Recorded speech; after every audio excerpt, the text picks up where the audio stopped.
Olá, senhores, sejam muito bem-vindos a mais uma aula. Aqui é o professor Marcelo Martins com Física na Rede. Para hoje, nós iremos aqui fazer uma abordagem a respeito da força magnética. Só que a força magnética atuando apenas em cargas elétricas. Então, fica ligado e não perde nenhum detalhe para que você compreenda esses fenômenos que estão aqui relacionados na nossa capa. Então, vamos lá, gente. Bem, no início nós vamos fazer aqui uma representação simbólica de duas coisas fundamentais na discussão da aula de hoje. Primeiro, a simbologia do pingo ou ponto, significa que a grandeza que você está analisando, ela está saindo da tua tela. E caso você tenha essa simbologia do X, a grandeza em questão, ela vai estar entrando na tua tela. Então, repetindo, a grandeza que vier acompanhada com um ponto, pingo, como está aqui, ela significa dizer que esta grandeza estaria saindo da tua tela neste momento. Já se a grandeza vier acompanhada com esse xzinho, significa dizer que essa grandeza ela vai estar entrando na tela que você vai estar observando. Outra coisa muito importante que nós iremos discutir aqui é a representação do campo magnético. Então, o campo magnético ele vai ser simbolizado pela letra B e a unidade relativa ao campo magnético no sistema internacional vai ser dado pela letra T, que significa Tesla, que inclusive é uma homenagem ao Nikola Tesla, que no caso é um servo que se naturalizou norte-americano. Então, essa unidade é uma unidade que homenageia. Então, lembrando, campo magnético simbolizado pela letra B, sua unidade no sistema internacional T, onde indica Tesla. Bem, para a gente poder compreender a simbologia entrando e saindo para as grandezas, eu vou mostrar para vocês aqui alguns exemplos. Vou começar com esse primeiro, no qual eu vou estar chamando aqui de letra A. Ó. Observa que nesse primeiro exemplo, eu tenho uma carga positiva se movendo de baixo para cima. Então, eu sei que o movimento dela é de baixo para cima, porque aqui do lado tem a velocidade, que está simbolizando o seu movimento. Porém, do lado, eu tenho aqui um X dado em cima do B. Como a gente viu há pouco que o B representa o campo magnético, e o campo magnético ele é um vetor, então eu posso admitir que esta carga está entrando numa região onde o campo magnético ele está entrando aqui ó, na tela do teu computador ou do teu celular. Então, essa representação é para o campo magnético entrando aqui na tela. Então, se a velocidade da carga está para cima, eu já sei que a velocidade está para cima e o campo magnético entrando. Então, se a gente for olhar aqui os dois vetores, eles estão perpendiculares entre si, tá bom? Então, a velocidade para cima, como o campo magnético está entrando, os dois estariam formando entre si o ângulo de 90 graus. Vamos ver aqui a letra B. Nesse exemplo B, eu tenho a velocidade da carga agora. Observa que a velocidade que a carga apresenta é para dentro da tela. E na horizontal, orientado da esquerda para a direita, eu tenho o campo magnético. Então, mais uma vez, a carga ela acaba entrando em movimento de forma perpendicular ao campo magnético. Observa que ela vai para dentro, porém o campo magnético aqui ó, é um pouquinho difícil de desenhar, porque a velocidade está para dentro da tela, enquanto que o campo magnético está para frente. Então, a gente nota que a velocidade é perpendicular, mais uma vez, ao campo magnético. Um outro exemplo aqui colocado, vamos chamar aqui de C, mostra a velocidade de uma carga negativa sendo orientada para a esquerda, enquanto que o campo magnético ele está para fora da tela.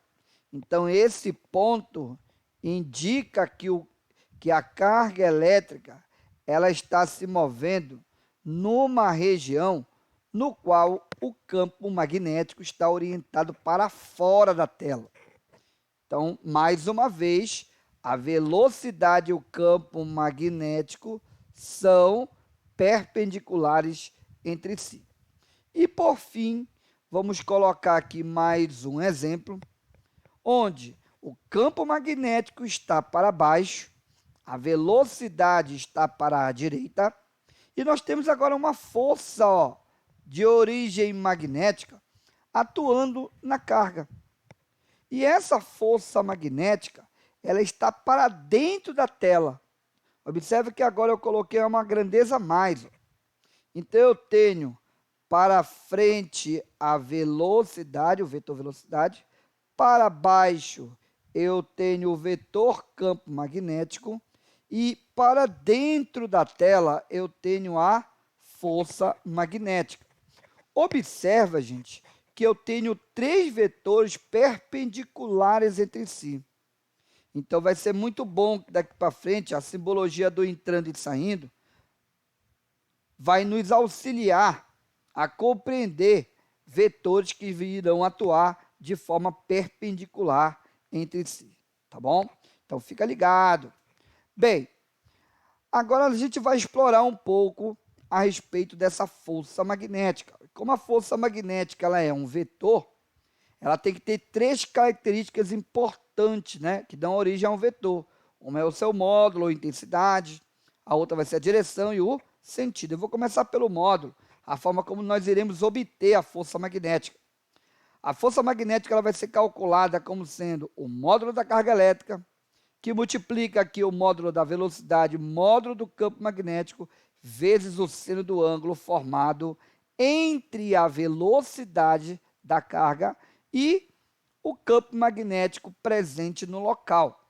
Muito importante que a gente consiga principalmente visualizar a velocidade e o campo magnético, porque é por meio deles que a gente vai definir a força magnética. Então, muito importante essa observação e a compreensão da atuação dessa força magnética. Nós vamos perceber daqui para frente, toda vez que a força magnética ela for atuar sobre uma carga elétrica, ela sempre vai ser perpendicular, tanto à velocidade da carga quanto ao campo magnético. Então, vou colocar uma observação bem importante aqui, ó. A força magnética sempre será perpendicular ao vetor velocidade e também perpendicular ao vetor campo magnético. Essa simbologia aqui é uma simbologia que indica perpendicularidade. Então, para que nós tenhamos uma força magnética, é necessário que o ângulo seja diferente de zero entre a velocidade e o campo magnético. Eu vou te mostrar aqui, então, uma das primeiras aplicabilidades da força magnética, já baseado no módulo desta força. Então, o primeiro caso uma carga se desloque paralelamente ao campo magnético, observa, a sua velocidade é paralela ao campo magnético. Então, se é paralelo, conforme está sendo orientado, olha só, a velocidade está para frente, assim como o campo magnético também está para frente. Então, o vetor velocidade é paralelo ao vetor campo magnético, logo, nesta situação, não haverá força magnética, porque o ângulo formado entre os dois é zero e o seno de zero é zero. Então, a força magnética em questão, ela será nula. E a gente pode generalizar esse caso, que tanto faz uma carga positiva ou uma carga negativa, transitando no mesmo sentido, ou transitando no sentido contrário à orientação da linha de campo, o importante é que você vislumbre que a velocidade será paralela ao campo, ou no mesmo sentido, ou no sentido contrário. Mas, nesse caso, o movimento descrito por essa carga será o movimento retilíneo e uniforme. Então, ela não sofrerá nenhum tipo de ação proveniente de uma força magnética, gente. Então, a direção e o sentido da força magnética, aqui representado, e nós faremos isso ao longo do curso, tá? Será dada por uma regra que nós iremos especificar como sendo a regra da mão direita. Então, aqui para você compreender, o polegar, para ficar mais fácil, o polegar sempre vou estar alinhando a velocidade, o polegar vai estar sendo alinhado à velocidade, os 4 outros dedos eu vou alinhar ao campo magnético e a força magnética, quando ela existir, ela vai ser dada como sendo o tapa proveniente aqui com a palma da mão. Será dessa maneira, caso a carga que eu esteja analisando seja uma carga positiva. Se a carga em questão for negativa, a única coisa que vai mudar é que o tapa que você vai dar será com a costa da mão. Ou então, nesse caso, se a carga for negativa, a diferença é que o tapa será dado com a costa da mão. Então, muito importante que você memorize a regra da mão direita, neste caso conhecida como regra do tapa. Polegar indica velocidade, aí os outros 4 dedos indicam a orientação do campo magnético e o tapa simbolizará a força magnética. Gente, não pode trocar essa ordem, tá? Sempre que eu tiver o movimento da carga, eu já pego o meu polegar e alinho ao movimento da carga. Pego os outros 4 dedos e alinho a orientação do campo magnético e aí eu verifico se a carga é positiva, eu dou o tapa com a palma da mão, ou se a carga é negativa, eu vou dar o tapa com a costa da mão, tá bom? Vamos aqui ver uma outra aplicação para a força magnética.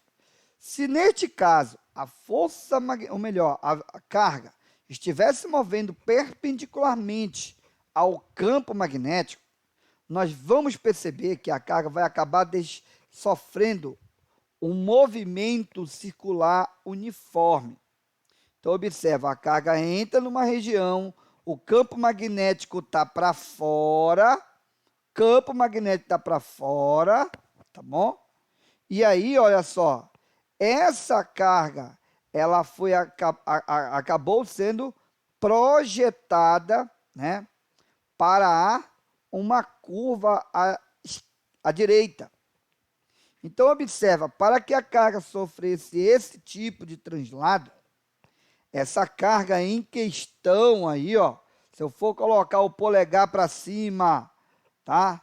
Os 4 dedos, ó, os 4 dedos para, né, fora da tela, aí o tapa ele vai ser dado para a frente, que descreve o movimento desta carga, dada pela regra da mão direita, no qual a força magnética em questão agente sobre esta carga será a própria força centrípeta. Então, a força magnética em questão, ela atuará com uma resultante centrípeta. Então, muito importante que essa carga, ao entrar perpendicularmente ao campo magnético, nós iremos notar que ela vai estar sofrendo uma deflexão, no qual essa deflexão vai gerar um movimento circular uniforme, regido por uma força resultante centrípeta, que neste caso será a própria força magnética, tá bom? A carga em questão, para que ela sofra essa deflexão, ela neste caso será uma carga positiva. Aplicando a regra da mão direita, verificando que o tapa está para o sentido orientado pela seta de verde, isso então caracteriza uma carga positiva. Bora ver aqui alguns outros efeitos importantes. Aqui eu tenho um campo magnético, no qual eu acabei gerando uma carga e ela, ao circular nesta região muito rapidamente, ela produziu essa luminescência no meio, ó. Então, aqui eu tenho uma aplicação que foi gerada num laboratório, onde, uma vez que a carga foi enviada numa região de campo magnético, ela acabou gerando esta luz, que caracteriza exatamente o movimento circular desta carga. Então, essa carga ficou presa na região do campo magnético, gerando uma luminescência. Outra aplicação que a gente pode estar vislumbrando aqui, ó, observa que a carga entra nessa região de campo magnético e ela fica aqui, ó, girando, ó, apresentando um movimento circular. Um outro exemplo mostrando o desvio dela, ó, olha agora a carga entrando numa região de campo magnético paralelo aqui, ó. Então, uma vez que ela entra nessa região de campo magnético, nós iremos notar, então, que ela acabou sendo defletida, que é o mesmo que desviada, tá bom? Bem, uma outra aplicação bem interessante relativa a esse tipo de força magnética especificamente aplicada nessa propriedade número 2, são os espectrômetros de massa. Então, basicamente, eles consistem lá de uma fonte, né, que vai simplesmente injetar carga, e essa carga vai ser disparada passando por um campo elétrico e magnético uniforme, basicamente ali, para poder fazer a seleção da velocidade. E uma vez selecionada esta velocidade, das partículas que irão entrar neste campo magnético, observa que esse campo magnético aqui, ó, ele está para fora, ele está saindo. Então, se ele está saindo aqui, ó, todas as cargas que vão ser defletidas para esse lado serão positivas. Mas observa que eu tenho uma primeira partícula que atinge uma placa fotográfica aqui, que eu chamei de M1, uma outra partícula M2 atinge a placa fotográfica aqui, e uma outra partícula atinge, né, a placa fotográfica numa outra posição. Observa que o raio de cada trajetória é diferente um do outro. Como é que eu vou saber qual a partícula que neste caso vai ser mais maciça? Simples, pessoal. Primeiro que esse seletor de velocidade, ele consiste da seguinte maneira, ó. Quando a carga entra, então, nesta região que tem um campo elétrico e um campo magnético uniforme, a gente está falando, então, que a força elétrica que vai agir sobre a carga vai ser igual à força magnética. Quando isso aqui acontece, a força elétrica é a carga vezes o campo elétrico, e a força magnética, como a gente acabou de ver, é a carga velocidade vezes o campo. Então, a carga que vai entrar no campo elétrico e magnético é a mesma, posso simplificar. Então, dividindo o B, que representa o campo magnético, eu então consigo gerar um seletor de velocidade, onde todas as partículas que irão atravessar este campo eletromagnético terão a mesma velocidade, porque a velocidade dessas partículas só vai depender do campo elétrico e do campo magnético.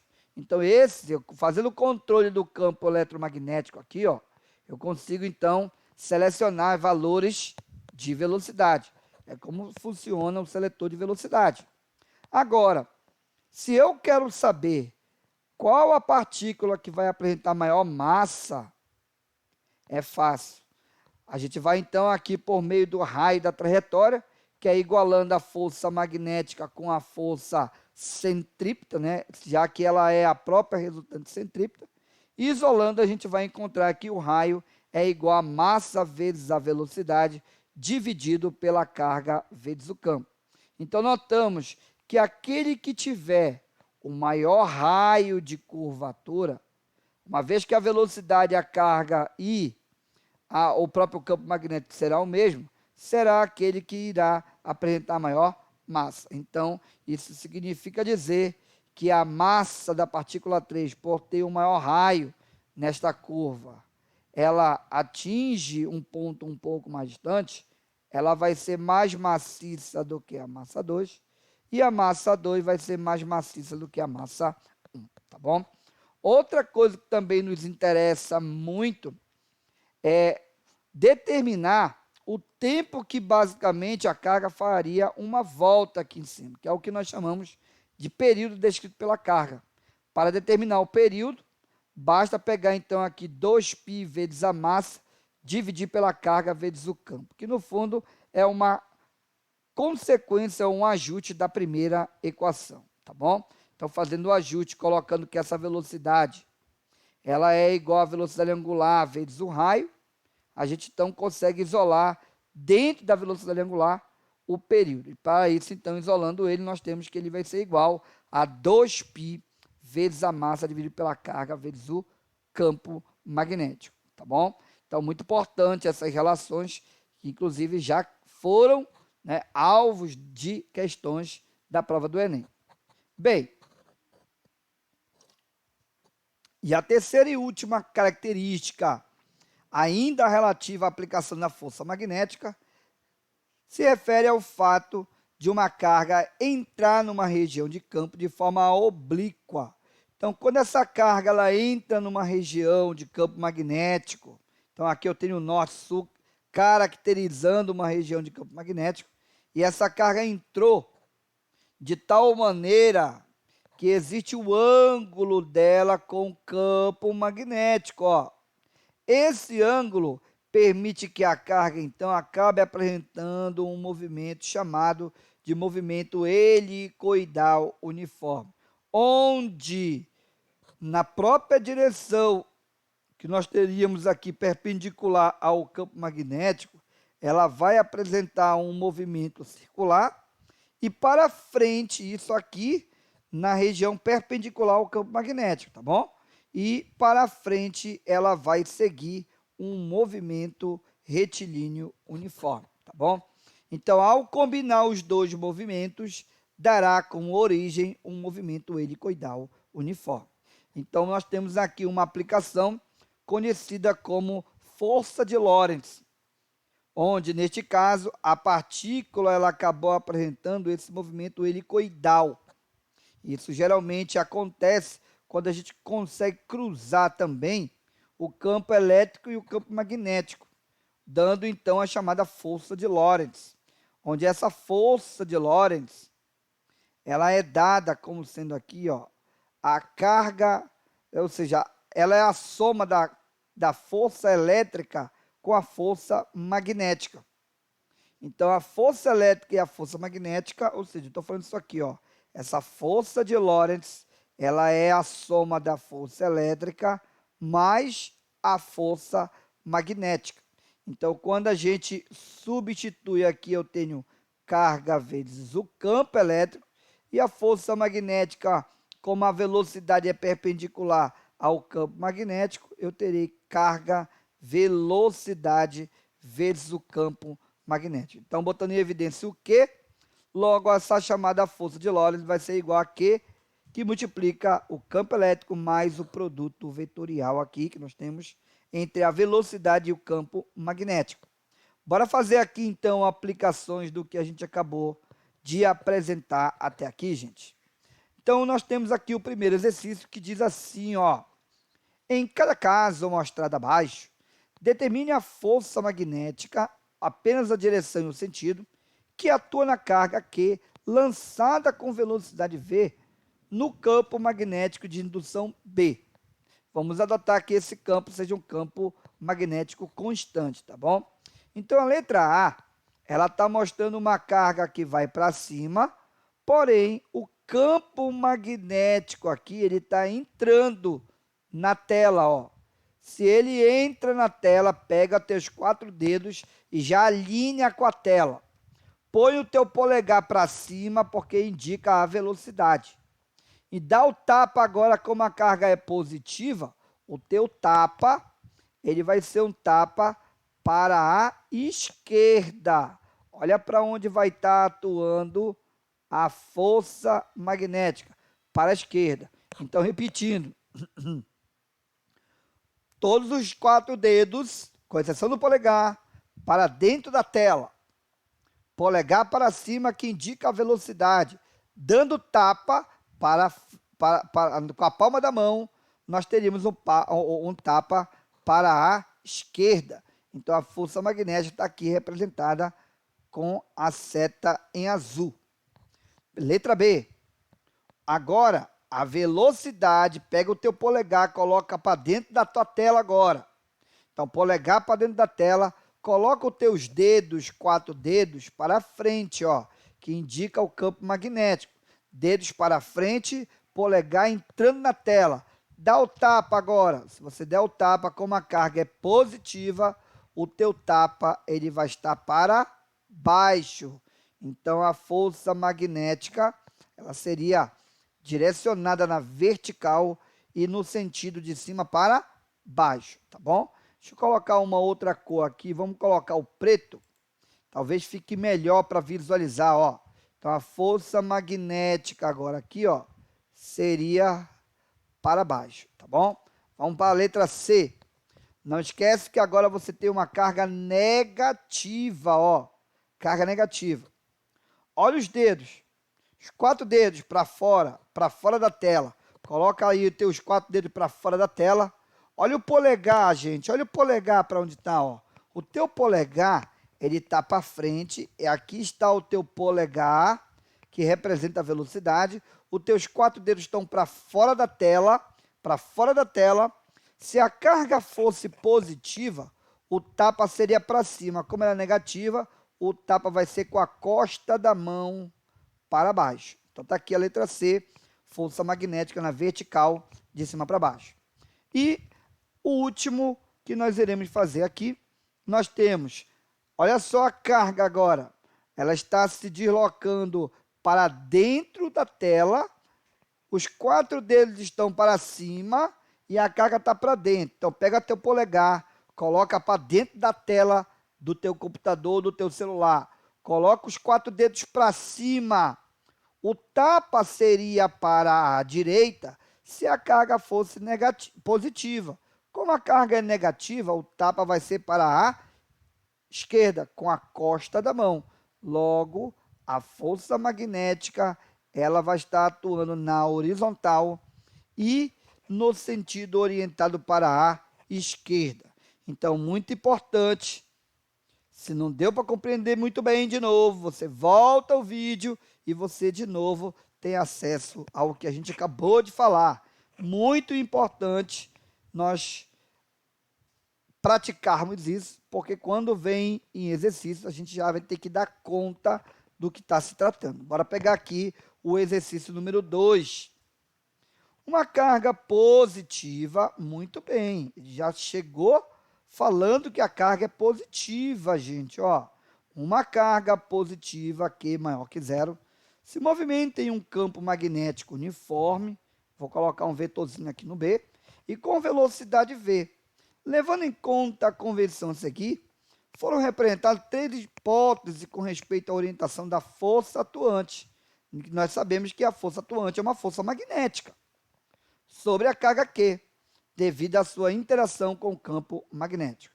Então, ele já diz que esse simbologia de X é o vetor perpendicular à folha, o plano da folha, ou seja, está entrando na tela, né? Primeira hipótese que ele coloca aqui. Gente, se a velocidade estiver, como ele está falando aqui, ó, a velocidade está para frente, o campo está entrando, então a força está para cima, vamos lá fazer o teste. Coloca o teu polegar para frente, igual como está aqui na primeira hipótese, ó, polegar para frente, polegar para a direita.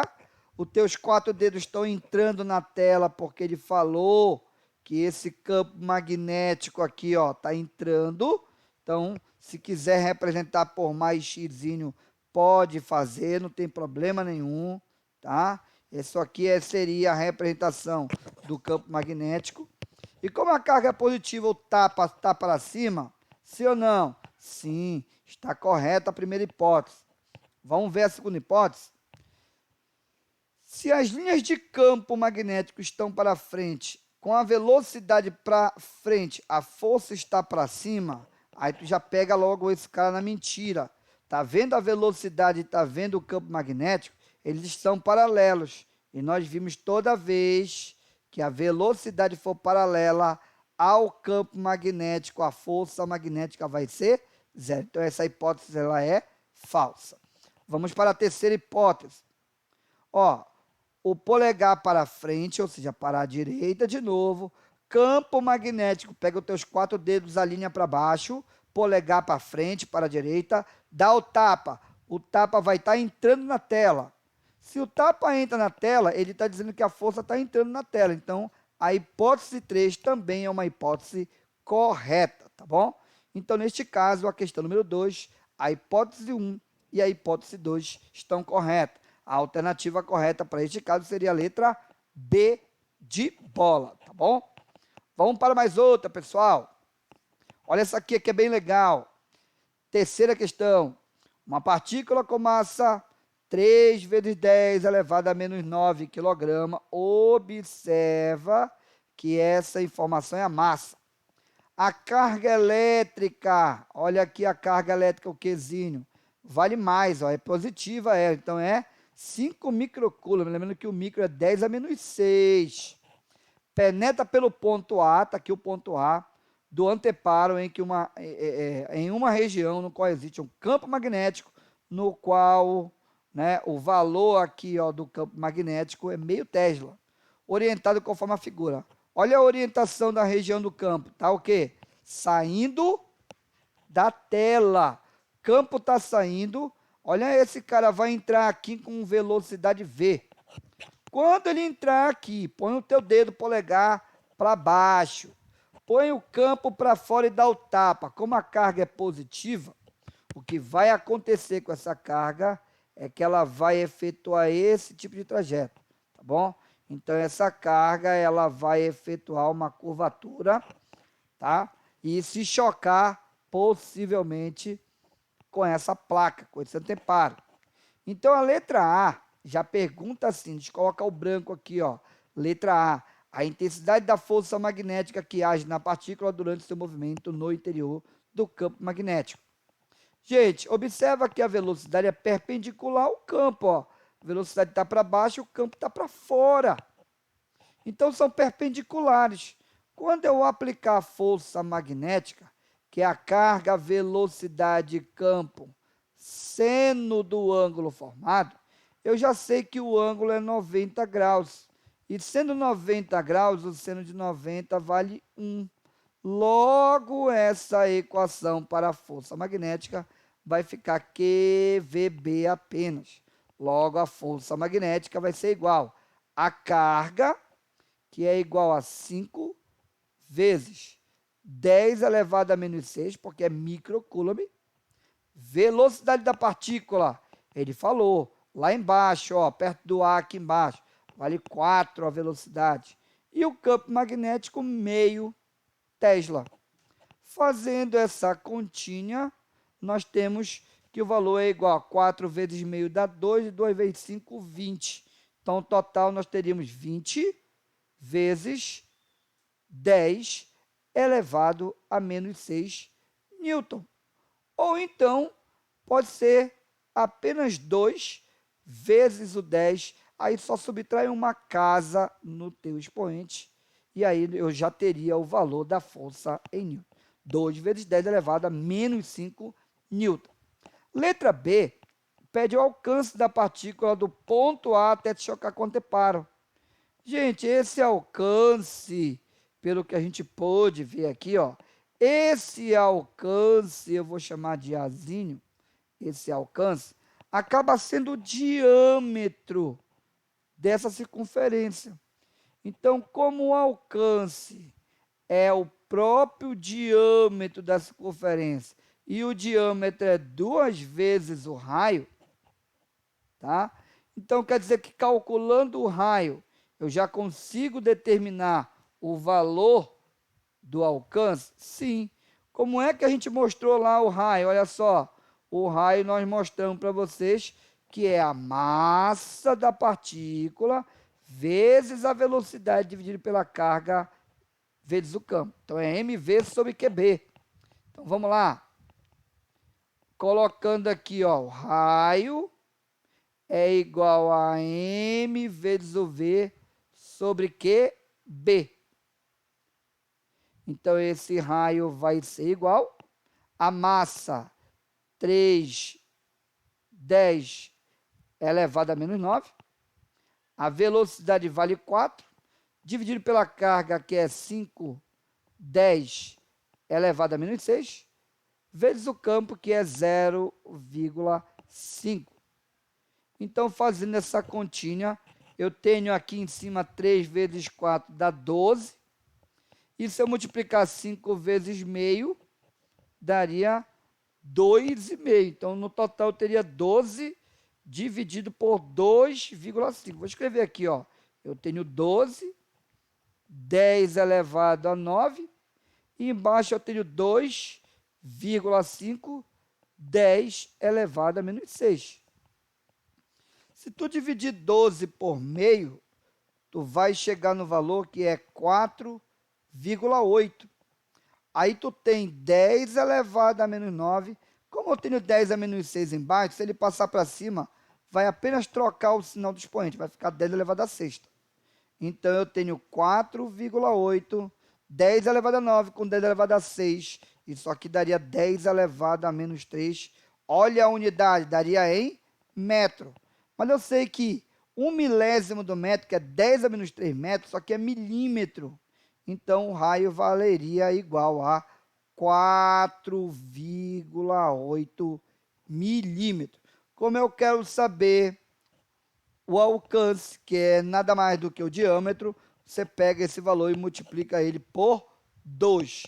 Então, 4,8. Se você multiplicar por 2, você vai encontrar um valor de 9,6 milímetros seria o alcance, tá bom? Ou seja, ele vai atingir do ponto A até se chocar com esse anteparo, ele vai percorrer uma distância aqui, ó, no anteparo de 9,6 milímetros. E letra C, deixa eu colocar então aqui de branco, letra C, que ele quer que a gente calcule o tempo decorrido entre a entrada da partícula no ponto A até se chocar no anteparo. Observa que ele não faz uma volta inteira, ele só faz a metade da volta. Então, esse tempo, ele vai ser metade do período, gente, ó. Tempo é metade do período. Vamos voltar lá, ó. O que é o período aqui que a gente viu há pouco? Quero mostrar para ti o período, o que é? É 2π vezes o m sobre QB. Então, tu pega essa expressão, opa, e aplica lá, ó. Então, o período, ele é igual a 2π vezes o m sobre Q vezes o B. Então, esse período é igual a 2π, a massa vale 3,10 elevado a menos 9, sobre QB, a carga é 5 microcoulomb, que é 5,10 elevado a menos 6, e embaixo eu tenho o campo, que é 0,5. Então, o total em cima eu tenho 6π vezes 10 elevado a menos 9, e aqui embaixo a gente já fez essa conta, é 2,5, 10 elevado a menos 6. Então, ao pegar 6 e dividir por 2,5, nós vamos chegar no valor de 2,4. Então, eu vou deixar em função de π, ó. Vai ficar 2,4π, 10 elevado, como a gente já fez essa conta, 10 a menos 9, com 10 elevado a 6, que passou para cima, deu quanto? 10 elevado a 3 segundos, tá bom? Então, o tempo, ele é a metade desse valor, é t dividido por 2, então é 2,4π, 10 elevado a menos 3 dividido por 2, e isso aqui vai dar igual a 1,2π, 10 elevado a menos 3 segundos, tá bom? Então, aqui estaria a resposta da letra A, B e C. No fundo, esse é o tipo de questão que é 3 em 1. São 3 coisas para serem calculadas, completamente diferentes uma da outra, em uma questão só. Então, tudo que ele pode cobrar de uma questão, aplicando a força magnética que entra perpendicularmente a uma região de campo magnético, pode ser resumida nessa questão do número 3. E aí, pessoal, eu quero mostrar para vocês a questão que caiu agora na prova do Enem 2019. Ele diz assim, ó, o espectrômetro de massa de tempo de voo Tá aqui, o espectrômetro de massa de tempo de voo é um dispositivo utilizado para medir a massa de íons. A gente viu isso ao longo da aula, né? Nele, o íon de carga elétrica Q é lançado em uma região de campo magnético constante B, descrevendo uma trajetória helicoidal, conforme a figura. Então, está aqui embaixo a figura.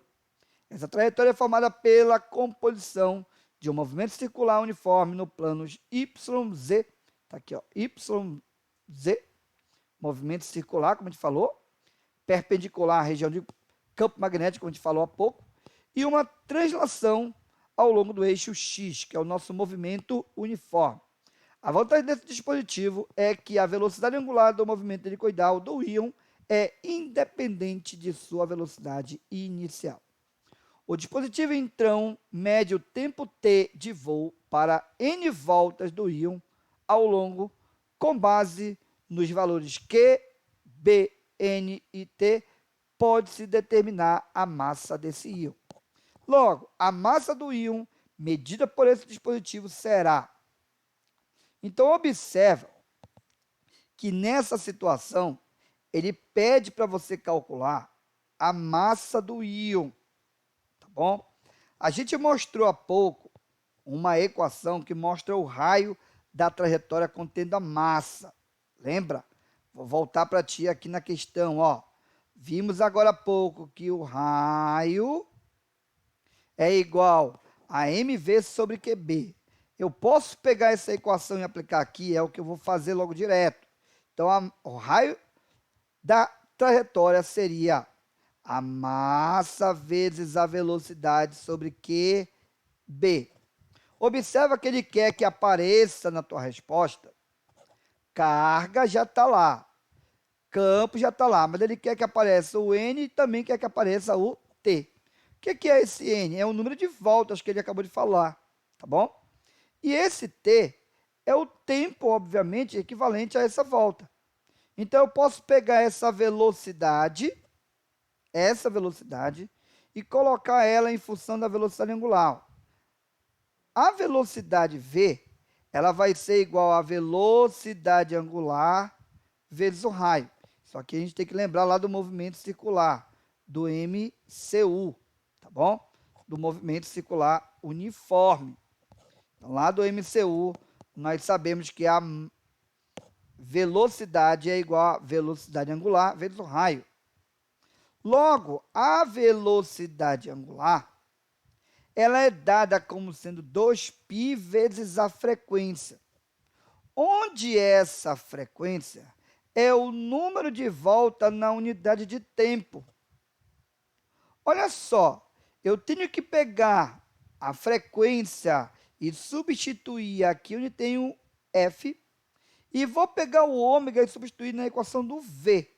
Logo, o V, quando eu reunir todas essas informações, vai ficar o ômega, que é 2π, olha só, 2π no lugar, tá, do ômega, e o F, que é N sobre T. Então, vai ficar aqui N sobre T, só que ainda tem um raio aqui, ó, vezes o raio, tá bom? Logo, quando eu voltar a substituir o V na minha equação, vai ficar assim, deixa eu colocar assim, ó, M sobre Q vezes o B, tá bom? E aqui do lado eu vou colocar o V, ó, vezes o V. Então, o R é igual a M sobre QB. E quem é o V? O V é 2π N sobre T vezes o R. Se eu simplificar esse R com esse R, lá do outro lado vai ficar valendo de 1. E o que ele quer saber aqui, ó? Não é a massa medida por esse U, tem que dar uma dessas alternativas. Ele quer saber aqui, ó, a massa. Então, vou pegar o M e vou isolar. O que eu tenho deste um lado? O que está dividindo aqui vai passar multiplicando com 1. Então, por outro lado, eu tenho Q vezes o B vezes o T.